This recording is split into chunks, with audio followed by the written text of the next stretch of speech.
Sir काय सांगाल आज जो आपला विद्यार्थी आहे प्रवीण कोटे हा IPS झालाय आणि तो तुमचा विद्यार्थी असं समजते, काय तुमच्या काय भावना आहेत?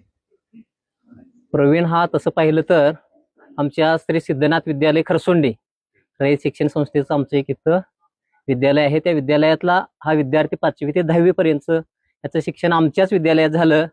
आणि प्रवीण हा 5वीत ज्यावेळी त्यानं प्रवेश घेतला त्यावेळी पहिले 1-2 महिने तर अजिबात लक्षात येत नव्हता. मात्र त्यानंतर एकदा त्या 5वीच्या वर्गात मुलांच्या मध्ये काही प्रसंग सांगायचे आणि त्यातून मुलांच्या मध्ये भावनांच्या लाटा निर्माण करायच्या. त्यातून एकदा असाच एक प्रसंग झाला आणि मी त्या 5वी अ च्या वर्गात असाच एक प्रसंग घडला आणि त्यात संपूर्ण वर्ग रडत होता आणि प्रवीण सुद्धा खूपच अगदी हमसून हमसून रडत होता. आणि त्याच वेळी मी त्याला हेरलं आणि त्यानंतर त्याची एक जिद्द असायची की सरांच्या सारखंच हस्ताक्षर माझं देखील पाहिजे. आणि सातत्यानं इतर मुलं त्याच्यापेक्षा हुशार होती, तसा तो 3ऱ्या-4थ्या क्रमांकाला वाटायचा. मात्र प्रयत्न, सातत्य आणि जिद्द अशी होती की त्याची वही, प्रत्येक स्वाध्याय वही देखील मी त्याची जपून ठेवली माझ्याकडे. असा हा प्रवीण.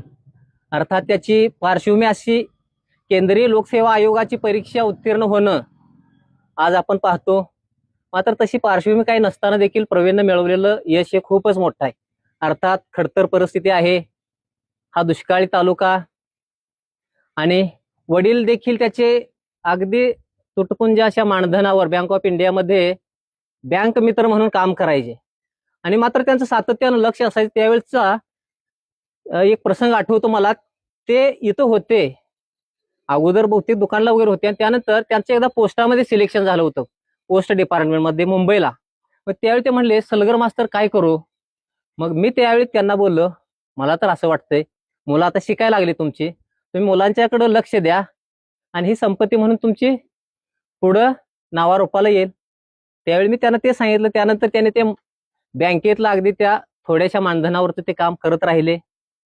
अलीकडच्या काळात कोरोनामध्ये त्यांचं निधन झालं. मात्र प्रवीण जो घडला तो वडिलांनी त्याला एक ध्येय त्यावेळी दाखवून दिलेलं होतं. मी जे करू शकलो नाही त्या काळात, ते BA होते मात्र ते करू शकले नव्हते. मात्र मुलांच्यासाठी त्यांनी ते टार्गेट ठेवलं होतं. आणि प्रवीणकडं म्हणजे सातत्य आणि जिद्द हा गुण खूप चांगला होता. त्याचं हस्ताक्षर किंवा अगदी काही जरी लिखाण दिलं तरी तो नीट नेटकं, मांडणी एकदम चांगली, सुवाच्य हस्ताक्षर, ऱ्हस्व दीर्घ ह्याच्याकडे बारकाईनं लक्ष असायचं त्याचं. तुम्ही तुमच्या विद्यार्थ्यांना काय आव्हान कराल? विद्यार्थ्यांना मी असं आव्हान करेन की प्रवीण एक आपल्यासाठी आज प्रेरणादायी असा एक व्यक्तिमत्व आहे. आणि प्रवीणच्या रूपात आपण सुद्धा काहीतरी करू शकतोय. या दुष्काळी भागातल्या, या वाड्या वस्त्यावरच्या जे वंचित आहेत, हे समूह घटक जे वंचित आहेत, अशा या घटकातल्या मुलांनी आपण देखील प्रवीण सारखाच प्रयत्न करावा आणि आपण देखील निश्चितपणानं उंच अशी यशाची शिखर गाठू शकतो. हे मुलांनी त्याच्याकडून प्रेरणा घ्यावी.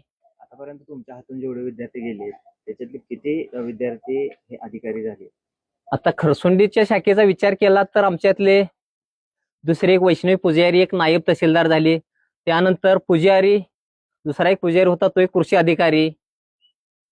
आता आम्हाला माहित असलेले, आता इथून बदली होऊन आम्ही गेलो, आम्हाला झाली 10 वर्ष इथून.